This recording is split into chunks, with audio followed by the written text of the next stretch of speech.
Alors les enfants, aujourd'hui on travaille sur les angles. Qu'est-ce que c'est qu'un angle? Eh bien un angle, c'est l'écartement, l'espace qu'il y a entre deux demi-droites qui se croisent. L'intersection de ces deux demi-droites s'appelle le sommet de l'angle. Là par exemple je vais l'appeler A.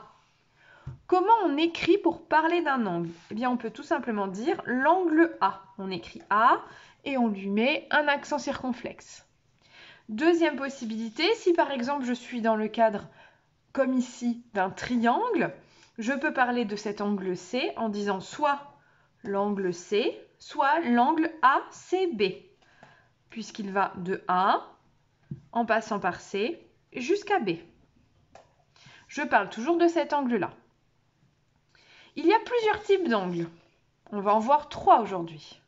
Le premier, celui du milieu que vous connaissez depuis plusieurs années, s'appelle l'angle droit.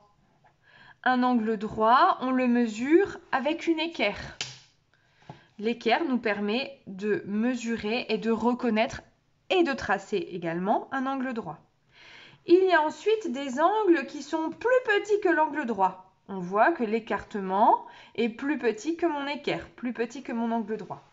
On l'appelle ici un angle aigu. Et il y a enfin des angles qui sont plus grands que l'angle droit. On voit ici que l'écartement dépasse l'angle droit. On les appelle des angles obtus. Évidemment, quand on parle d'angle, on va également parler de rapporteur, c'est cet objet ici.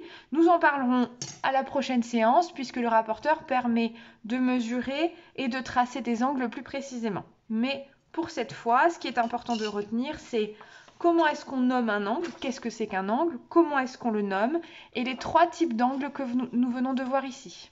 Voilà.